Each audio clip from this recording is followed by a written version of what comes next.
Bonjour. Hey, hey. Ah, Monsieur Beauregard. Ça va? Beauregard. Salut, ça va bien. Comment vous allez? Très bien.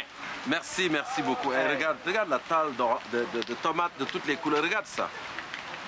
On dirait que tu as un intermédiaire entre les deux en termes de couleurs. Hein? Ouais. Hein? Et c'est 3 variétés différentes. Oui, 3 variétés différentes. Mais pendant longtemps, j'ai parlé de Gregor Mendel, qui était le moine autrichien, qui est le père de la génétique, toutes les sélections au niveau des pois. Mais pendant longtemps, les paysans ont fait de la sélection génétique sans le savoir. Et chose qu'on a exploité beaucoup, énormément pour générer plein de couleurs, c'est la codominance en génétique. C'est-à-dire qu'en prenant 2 couleurs qui ont une force égale, ouais, un peu comme le noir et le blanc, on génère un métis qui est une couleur différente. Alors, beaucoup de variétés sont nées de ces phénomènes-là. Est-ce qu'on peut aller chercher un marbré à ce moment-là? Parce que là, tu as 2 couleurs différentes. Tout ça, c'est basé sur quelque chose de génétique qu'on exploite depuis longtemps. Comme le monde. Absolument. Ouais. Comme le monde. Et c'est magnifique de voir toutes les variétés de tomates qu'on a maintenant. Là, on les doit à des grands, des magiciens. Moi, des magiciens comme lui. Mon rouge. Je suis allé à Rougemont, à ta ferme, te rencontrer en compagnie de ta femme.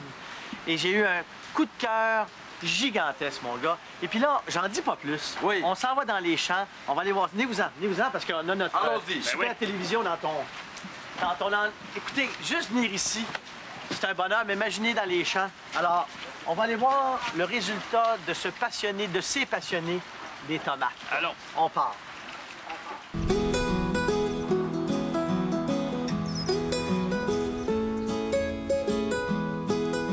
Moi, quand je suis arrivé ici, je pensais que j'arrivais dans un monde de pommes. Rougemont, c'est un monde de pommes. Mais là, c'est un monde de tomates. Ouais. Est-ce que c'était ton père qui a commencé le monde des tomates ou c'est toi qui as eu cette idée de dire c'est la tomate? Bien, disons que les tomates, ça fait 3 générations qu'on en fait. Et puis, disons que les pommiers, il y a 10-15 ans, là, il est arrivé un malheur que les arbres ont gelé à 90 %, puis on a dit, garde, on passe, on fait d'autres choses.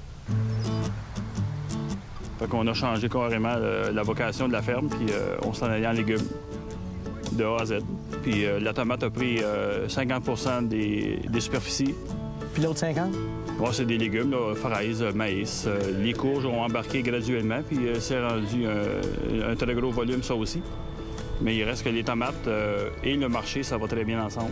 C'est même mon père qui a emmené les premières tomates italiennes au marché. Parce qu'avant ça, les Italiens faisaient de la sauce avec des tomates ordinaires. Ils devaient être dépités, ils devaient être... Bien, honnêtement, il n'y avait aucune idée de la réaction des gens, puis ça a été l'emballement total. Là. Regarde, une tomate qui était moins juteuse, puis qui faisait la job pareil. Fait que, regarde, ça a été le début d'un succès, là. Vous auriez pu décider de... Toi, tu aurais pu décider de rester à la ferme puis laisser faire le marché, de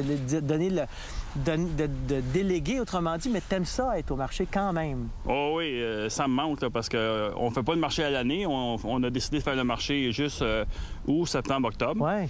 Puis ça frétille là, j'ai hâte que ça commence.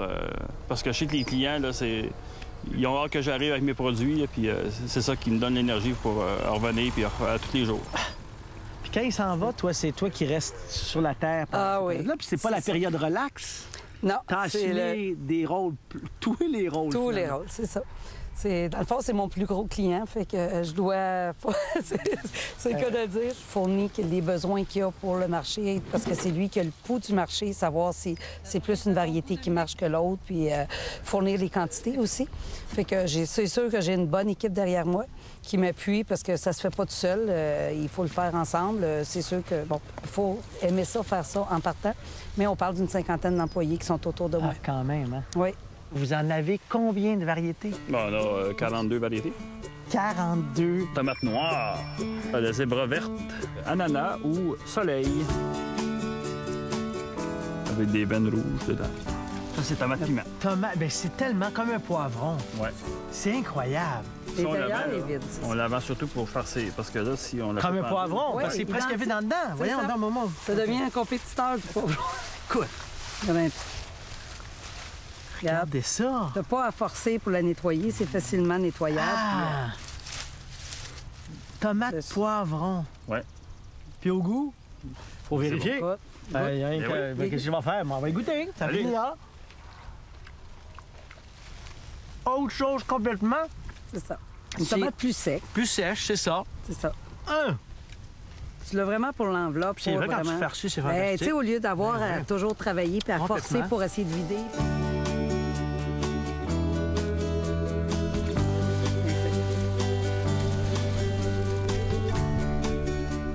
Alain, comment on l'appelle celle-là? Moi, je l'appelle ma tomate fantôme.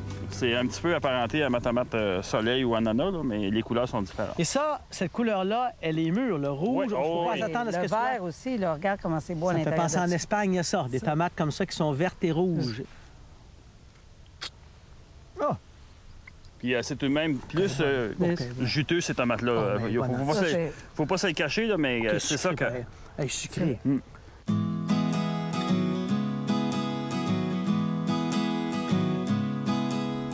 On peut aller au marché, puis c'est incroyable la qualité et la quantité de tomates qu'on trouve, mais on peut venir ici, cueillir soi-même ces tomates. Oui.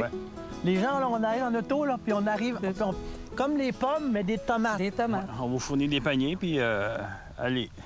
Puis vous choisissez, on choisit ce qu'on veut. Tu pensais le plaisir de la découverte, de venir se promener dans ces rangs-là, de donner la chance aux gens. Enfants aussi. Puis de voir que, tu sais, une tomate, ça pousse pas sur une tablette d'épicerie. Oui, évidemment. Les voir sur le plan, après ça, leurs tomates aussi. Hein, c'est de dire, regarde, ces tomates-là, c'est ça que j'achète au marché, puis c'est de cette ferme-là connaître sa ferme, d'où viennent ces tomates. Il faudrait se promener sur la planète, dans plein de pays pour goûter.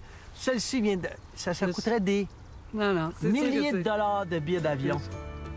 On essaie de tous les rassembler ensemble. Exactement. Les semences sont disponibles pour tout le monde, mais personne n'ose les faire, personne s'embarque dans ça. Oui, c'est plus de main-d'œuvre, c'est plus d'attention, c'est plus de tout. Mais à la fin, ben, tu as plus de. Tu sais, les remerciements, puis regarde, la réaction des gens, c'est ça ton cadeau. C'est ça.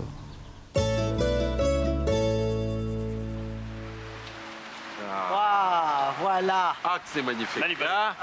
Écoute, Robert, vraiment, ce que vous faites ensemble, tous les deux, ce que vous nous procurez, que je le disais tantôt, de pouvoir voyager à travers un seul lieu, parce que c'est tellement des goûts différents. Ben oui. Quel travail phénoménal. Goûte à ça, toi. Ça, celle-là, c'est l'ananas... Soleil. L'ananas soleil. L'ananas soleil. Mais là, il faut que je morde là-dedans. Croque là-dedans, mon gars. Croque. Croque. Écoute... Non, mais moi, le tomate, ça me prend un peu de sel. Juste un tout petit peu. Même pas besoin. Je peux manger un panier. C'est ça. Mais toi, tu l'as fait, l'autocueillette. L'autocueillette. Tu l'as fait les pommes, tu as fait les tomates. Tu as adoré ça. C'est fabuleux. Là, il reste peut-être 2 fins de semaine. Du moment qu'il n'y a pas de gel, ça va. C'est ça. Encore beaucoup de tomates dans le vrai plan. Là. Écoute, parce que c'est le plaisir de prendre celle qu'on veut. Quand on dit 43 variétés, là. Oui, c'est une sortie tu peux familiale. faire des mélanges, là, si tu veux. Oui. Et, on explique aux gens où sont les variétés, plus ou moins. Vous avez les tomates cerises, regarde, c'est vraiment fantastique. Là, ça va être formidable de faire ça avec des enfants, là. Écoute, qui choisissent les variétés. C'est apprendre à découvrir. Puis mélange. C'est ça. Puis... 1 heure, c'est passé. C'est clair que c'est passé. Puis la chose, tu vois, par exemple, il y a une tomate italienne qui est spécialisée, qui est parfaite pour faire la tomate séchée. Oui. La Super Marzano, là, qui est longue, puis effilée. Donc, toutes les tomates italiennes ne sont pas bonnes pour faire de la tomate. Sont pas idéales. Ah oui? Celle-là, elle est... Oui, toutes les tomates, on s'entend que toutes les tomates vont faire des sauces. Mais si... tomate séchée. Tomate séchée, il y a tout de même une coche de plus, là, avec une variété en particulier. Oui. Elle apparaît plus tard au marché? Ou... Oui, elle est plus tardive. Là, disons que là, on est dedans, là, évidemment, mais ça arrive peut-être une semaine plus tard que les autres. Faut toujours appeler la tomate, pas la mettre au frigo.